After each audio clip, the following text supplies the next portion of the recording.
তার মধ্যে একটা হচ্ছে কি যে আপনার পিআর, আপনার প্রপোর্শনাল রিপ্রেজেন্টেশন।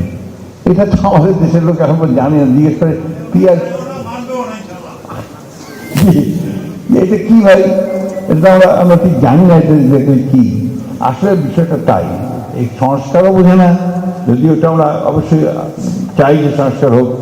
সাধারণ মানুষ কিন্তু চাই যে একটা নির্বাচন হোক, সেই নির্বাচনটা একটা নতুন সরকার আসুক, যে সরকারটা তারা নির্বাচিত করতে পারবে, যে প্রতিনিধি তারা নির্বাচিত করবে, তাদের কথা বলার লোক তারা পার্লামেন্টে নিতে চায়।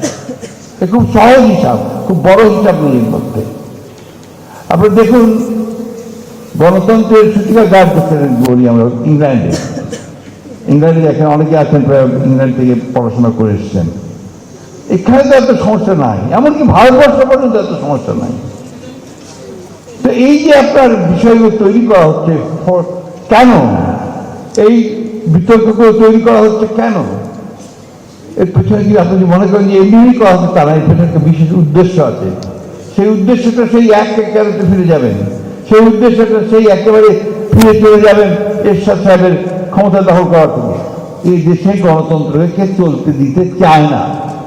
একটা মহল আছে যারা বারবার গণতন্ত্রের গলা টিপে ধরে, এমনকি শেখ মুজিবুর রহমান ওই কাজটা করেছেন, একদল শাসন ব্যবস্থা করেছেন, তাই না?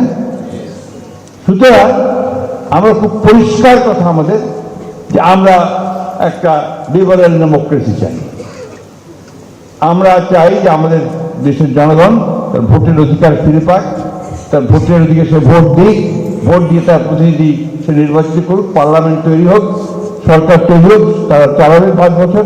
সেই 5 বছরে যদি তারা ব্যর্থ হয়, না পারে, আবার নির্বাচন হবে, নির্বাচনে জনগণ তাদেরকে বাদ দিয়ে দেবে, অন্য দলকে দেবে, তাই তো? তো এই জায়গাটা যেতে এত তর্ক বিতর্ক কেন? আমি কিন্তু বাইরে বারবার শুনেছেন আপনার, বারবার বলছি যে না কাজ হচ্ছে, কাজ করছে, হচ্ছে। আমি বলবো না যে হচ্ছে না, অবশ্যই কাজ হচ্ছে, কিন্তু আমার মনে হয় আর দেরি করা অধ্যাপক ইউনূসের সরকারের জন্য সঠিক হবে না।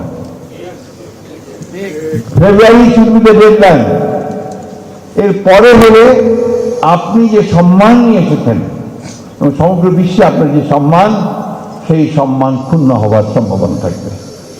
আমি আজকে খুব পরিষ্কার করে বলতে চাই যে আপনারা বিজ্ঞ আইনজীবী যারা এখানে আছেন, আপনাদের অবদান এই জাতি কোনোদিন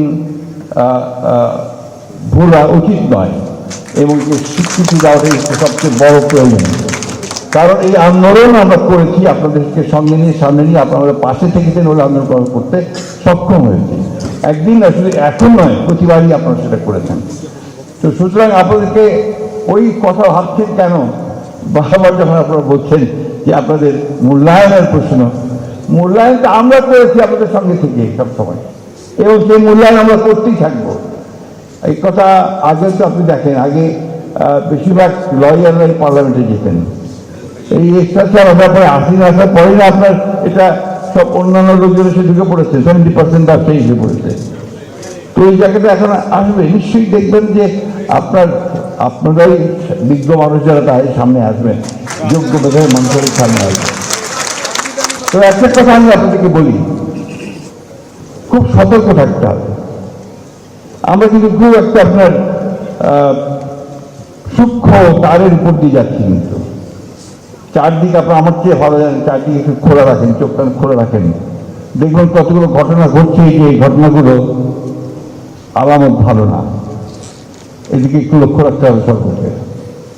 আপনার পত্রপত্রিকা খুললে, টেলিভিশন দেখলে, তাহলে কিন্তু কিছুটা পরিষ্কার হবে আপনাদের কাছে। সব কথা সব জায়গায় খুলেও বলা যায় না, কিন্তু আমি আশঙ্কা করি যে আমরা যদি ঐক্যবদ্ধ না থাকি, আমরা যদি সতর্ক না থাকি, তাহলে যদি 1-11 মতো ঘটনা ঘটা এখানে অস্বাভাবিক কিছু নয়।